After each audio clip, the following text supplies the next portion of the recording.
The air hung heavy, but the heat burning inside Helen wasn't from the sun. It was the kind of white-hot fury that no iced tea or long shower could quench, forged from sharp words, spat out like daggers, that cut deeper than any visible wound. "You're not welcome here."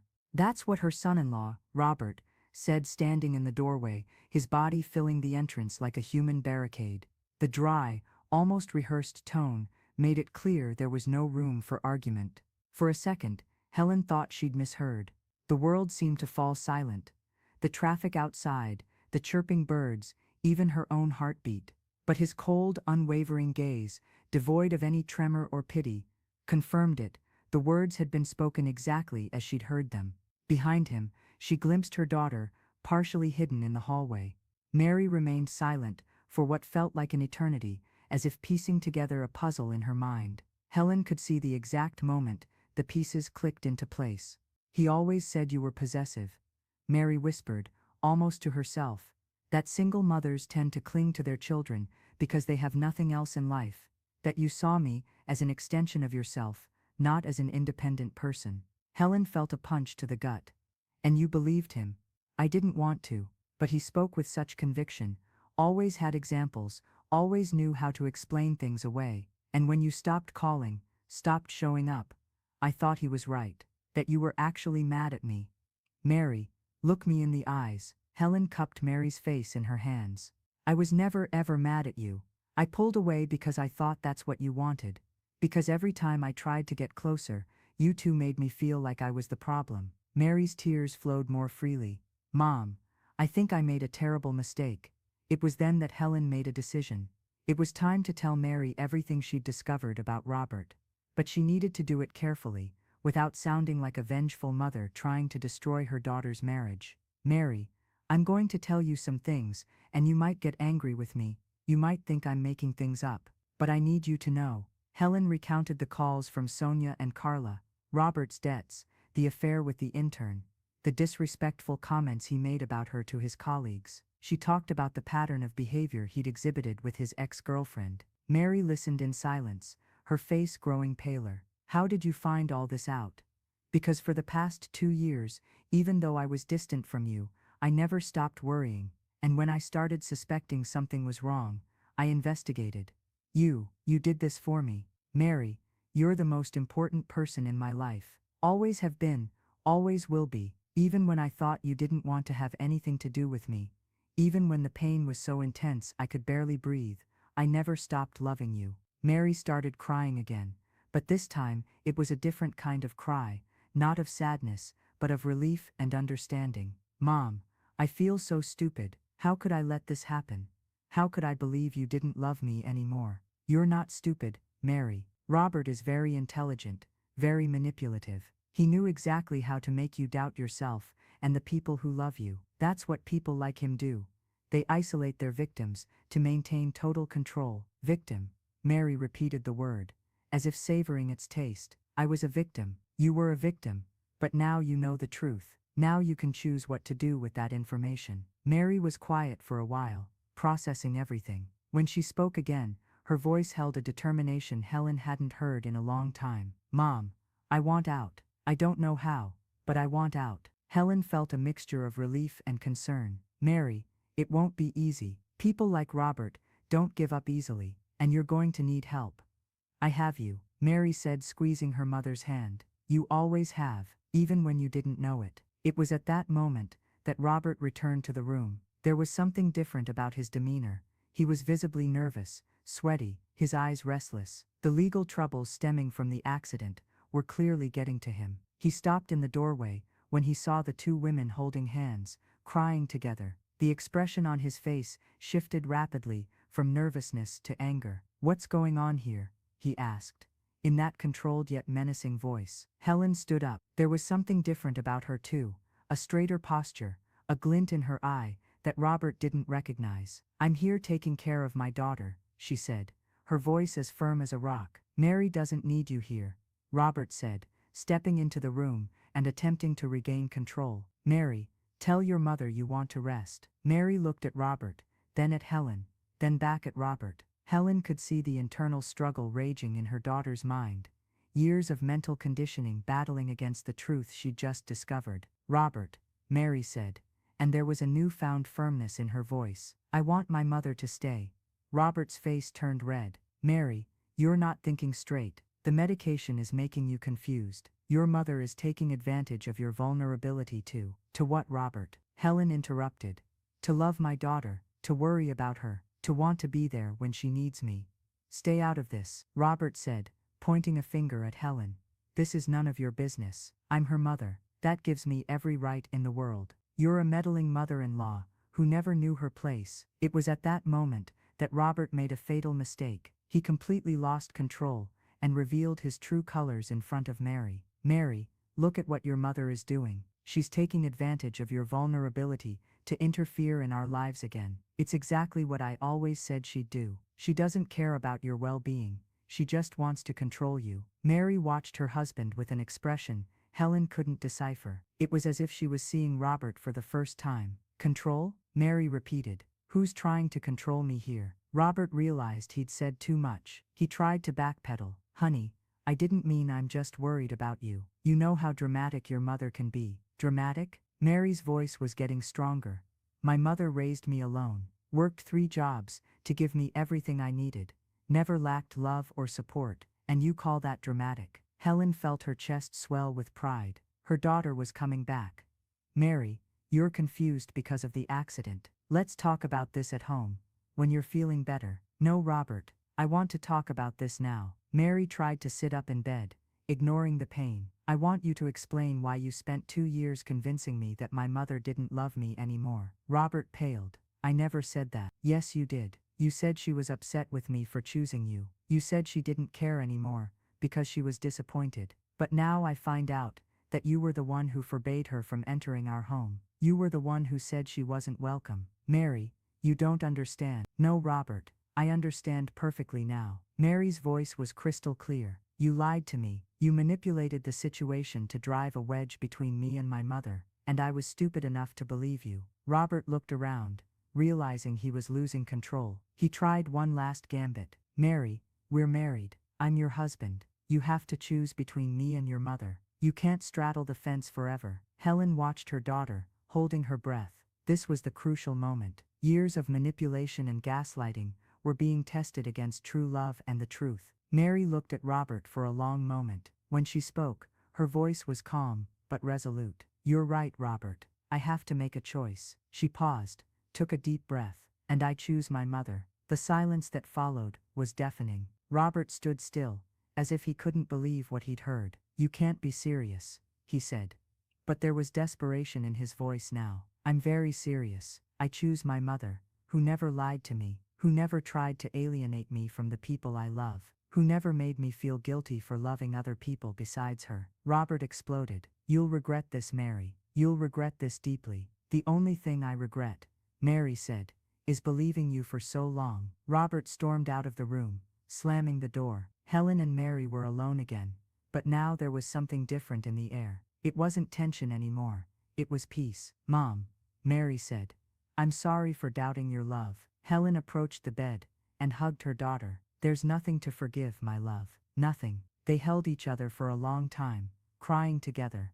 But now they were tears of reunion, of healing, of love that had survived everything. The months that followed weren't easy. Robert tried everything to win Mary back, alternating between desperate pleas and veiled threats. He hired lawyers, spread lies about Helen to mutual friends, even showed up at her house in the middle of the night, drunk and begging her to convince Mary to come back. But Helen had learned a lot in those 2 years of forced separation. She had discovered an inner strength she didn't know she possessed. And now, with Mary back by her side, that strength multiplied. They sought psychological help to better understand the mechanisms of manipulation and control Robert had used. Mary discovered that isolating family is one of the first tactics of emotional manipulators, and that she hadn't been stupid or weak. She had been the victim of a calculated and cruel strategy. The divorce process was complicated. Robert tried to get half the assets, including the house that had been bought mostly with Mary's money, but the evidence of emotional manipulation and hidden debts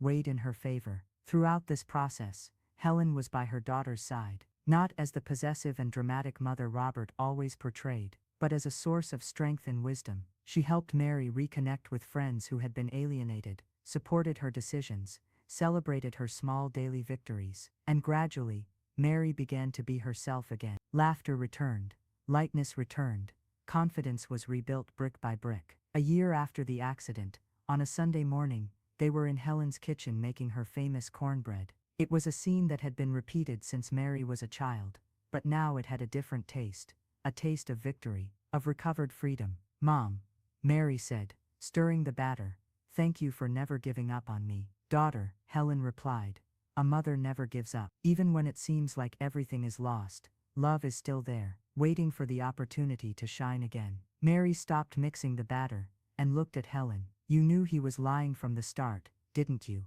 "I suspected. But you know what I learned? Sometimes you have to let people make their own mistakes, because that's the only way they can learn to recognize the truth." "What if I'd never learned?" Helen cupped her daughter's face in her hands, as she used to when she was little. "Then I would have waited. Forever, if necessary." That afternoon, when the cake was ready, they sat on the porch with 2 cups of coffee and talked about everything and nothing, about future plans, about movies they wanted to watch, about places they'd like to visit. These were the simple, precious conversations Robert had stolen from them, but now they were free to happen again. Mary was different now, more mature, but not in the artificial way Robert always demanded. It was a real maturity, earned through pain and overcoming adversity. There was a new strength in her, a wisdom that comes only from those who have gone through the fire and emerged whole on the other side. "Mom," she said, in a moment of comfortable silence, "I learned something important."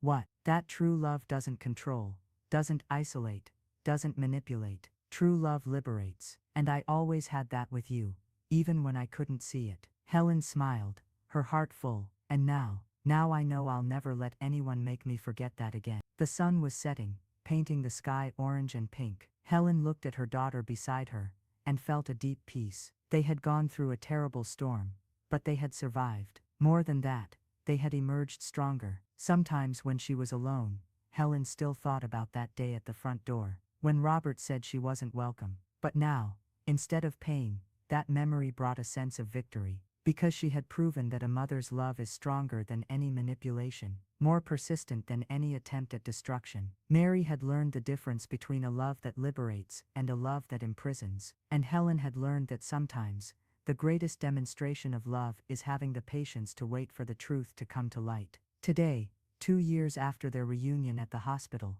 they are closer than ever, not because one is dependent on the other, but because they choose to be together. Mary rebuilt her life, found a job she loves, made new friends, started dating someone who respects her and values her family. And Helen discovered that she can be a present and loving mother without being possessive. She can offer support without controlling. She can love unconditionally, without losing her own identity. Their story has become a testament to the fact that true love always finds a way, that the truth, even when it takes time, always comes to light, and that sometimes the most painful separations are necessary, so that we can learn the true value of what we have. Helen learned that being a strong mother doesn't mean never having doubts or fears. It means continuing to love, even when that love is tested, rejected, or misunderstood. It means having the wisdom to know when to fight and when to wait. It means trusting that the love you planted will one day bear fruit, even if it takes years to happen. And Mary learned that growing up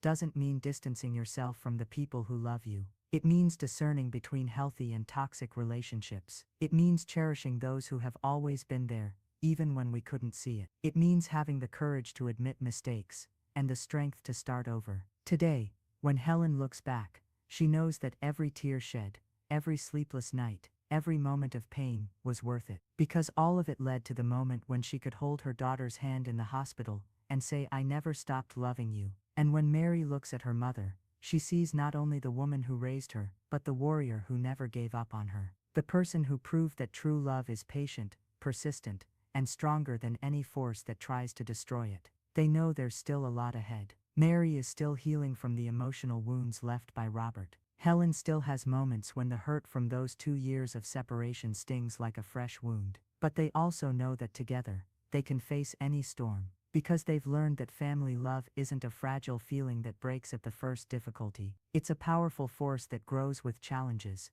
that purifies itself in adversity, and that emerges stronger and truer from every test it faces. The story of Helen and Mary is a story about second chances, about the power of forgiveness, about the wisdom that comes from pain. But above all, it's a story about the triumph of true love over manipulation, of truth over lies, of light over darkness. And every time a mother somewhere in the world feels undervalued, misunderstood, or estranged from her children, Helen's story whispers a powerful truth: a mother's love is eternal, it's unconditional, and it always finds its way back home. The street seemed longer than ever. Each corner she turned, each tree shadow she passed through, felt like carrying an invisible suitcase, full of memories of family lunches, laughter in the kitchen, the scent of cornbread baking in the oven. Now all of that was locked on the other side of the door. That night, arriving home, Helen didn't turn on the lights. She sat in the armchair, letting her purse slide to the floor, and stared into the emptiness. She tried to find anger,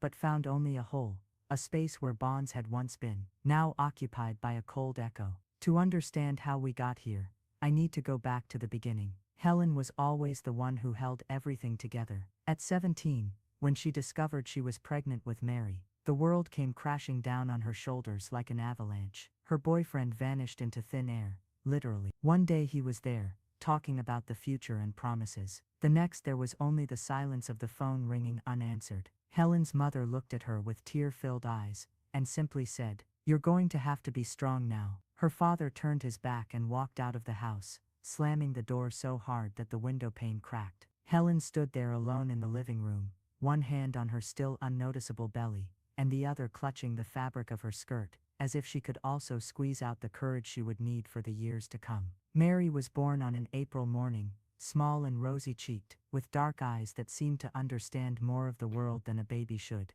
Helen held her in her arms, and made a silent promise: "I will give everything I have for you, everything." And she kept that promise with a dedication that bordered on self-sacrifice. She worked 3 jobs during those first few years. In the mornings, she was a receptionist at a doctor's office. In the afternoons, she sold cosmetics door to door. At night, after Mary fell asleep, she sewed clothes for neighbors until the early hours. Her hands became calloused, her eyes always red from fatigue, but Mary never lacked anything. Never a new pair of shoes when her feet grew, never a birthday present, never a warm embrace when the nights grew too dark. When Mary turned 5, Helen got a better job at a fabric store. Finally, she could work only one shift and be there when her daughter came home from school. Those were the happiest years, she and Mary against the world, an inseparable duo. They played silly games, watched movies cuddled on the couch, and Helen taught her daughter to cook on Sunday mornings. "You're my best friend, Mom," Mary would say, still small, hanging on Helen's neck as they made brigadeiros for the school party. "And you're mine," Helen would reply, kissing the girl's forehead, and feeling that despite all the difficulties, she had built something beautiful and solid. Mary grew up beautiful and intelligent. She graduated with a degree in business administration, landed a great job, and seemed to have inherited her mother's strength to face any storm. At 28, she met Robert at a company holiday party. He was a lawyer, a few years older, with a handsome smile, and a charm that could win over anyone. Helen liked him at first. Robert was attentive to Mary, seemed to respect and value her. He brought flowers occasionally, greeted Helen warmly when he visited. But there was something in his eyes that bothered her, a coldness that appeared when he thought no one was looking. A calculated way of being kind, as if each gesture were a bargaining chip. "You're overreacting, Mom," Mary said in one of those delicate conversations between mother and daughter. "Robert truly loves me. He wants to build a family with me." Helen swallowed the words she wanted to say. She didn't want to be the meddling mother-in-law, the mother who couldn't let go. So she smiled, and hugged her daughter, keeping her suspicions deep in her chest, like stones that hurt, but that you learn to carry. The wedding was beautiful. Helen wore a navy blue dress she had bought especially for the occasion, and held back tears when she saw Mary walking down the aisle, radiant in the white dress they had chosen together. At the reception, Robert gave a moving speech about family, and how Helen had raised a wonderful woman. "To my new mother-in-law," he said, raising his champagne glass, "who taught us the true meaning of love and dedication." Helen found it odd that he said, "new mother-in-law," instead of just mother-in-law, but she buried the uncomfortable feeling, and toasted along with all the guests. The first few months were calm. Helen visited the couple once a week, always on Sundays, and helped Mary with the shopping, or they simply chatted about life. Robert was cordial, but Helen noticed he tensed up when she arrived. He started making seemingly innocent comments. "Helen, don't you think Mary needs to learn to be more independent?" he said one Sunday, while they were having breakfast. "She always calls you to ask about anything, even what sauce to make for pasta." Mary laughed, a little awkwardly. "Oh, Robert, it's just habit. We've always talked about everything." "I know, honey, but now you have a husband. You should be asking me these things, don't you think?" Helen felt a pang in her stomach. There was something in Robert's voice that wasn't exactly a joke. It was a warning disguised as a joke. Gradually, Helen's visits became more spaced out, not because she wanted them to be, but because there was always a reason. Robert had made plans, or they were going to travel, or Mary was tired. When Helen called, Mary seemed rushed, always with someone in the background, usually Robert, who made her shorten the conversations. "Mom, you understand, right? Married life is different. I have to pay attention to my husband too." Helen understood, but she couldn't grasp why giving her husband attention meant giving less attention to her daughter. She'd always believed that love wasn't a limited quantity. You could love your husband without loving your family any less. It was on a Thursday afternoon that Helen realized how drastically things had changed. Mary was at the supermarket and called her mother, as she used to do. "Mom, I'm here buying groceries for dinner. Remember that lasagna recipe you taught me? The one with the white sauce?" Helen smiled, feeling useful again. She began explaining the ingredients and the step-by-step process when she heard Robert's voice in the background. "Who are you talking to, Mary? Don't tell me you're calling your mother again for a recipe." "Just a minute, honey. Mary, you're 30 years old. You can't depend on your mother for everything. It's embarrassing." Helen heard her daughter sigh on the other end of the line. "Mom, I'll call you later, okay? Bye." The call ended. Helen held the phone, staring at it, as if it could offer an explanation. Embarrassing. That word echoed in her head for days. And if you're following this story and identifying with Helen's challenges, be sure to subscribe to receive more stories like this, showcasing the strength we find in the most difficult moments. Months passed, and Helen began to feel she was losing her daughter. Mary called less and less, always with brief superficial conversations. When they met, there was tension in the air, as if Mary were walking on eggshells. Robert was always nearby, with that smile that didn't reach his eyes, making comments about giving young people space and letting the family grow. Helen tried to talk to Mary a few times, but always received the same answer. "Mom, you're overreacting. Robert is a great husband. He just wants me to be more mature." The word mature became a weapon. Every time Mary showed affection for her mother, or longed for the times when they were closer, Robert would chime in with some comment about maturity and emotional independence. "Mature people know how to balance the attention they give to each person in their lives," he'd say, always with that professorial tone that made it seem like he was being educational, not manipulative. Helen began researching abusive relationships and emotional isolation. She discovered that one of the most common tactics of manipulators is to isolate the victim from their family, especially strong maternal figures. Everything started to make sense. The comments about maturity, the constant pressure for Mary to distance herself from her, the way Robert always had an opinion about phone calls and visits. She tried to talk to Mary about it, but it was a disaster. Her daughter became furious. "Mom, are you implying that my husband is manipulative? That's absurd. Robert loves me and only wants the best for me. Maybe the problem is that you can't accept that I've grown up and have my own life." Mary's words cut deep. Helen left that meeting feeling small and confused. Maybe she really was overreacting. Maybe the problem was her inability to let go of her daughter. Then Robert decided to deliver the final blow. At a family gathering, in the presence of some of his relatives, he began to tell stories about how Helen was too clingy with Mary. "You wouldn't believe," he said, laughing as if telling a funny anecdote. "Helen calls Mary every day, sometimes even 2 or 3 times, and there's always some drama, something that needs her daughter's attention." Mary blushed, but didn't contest.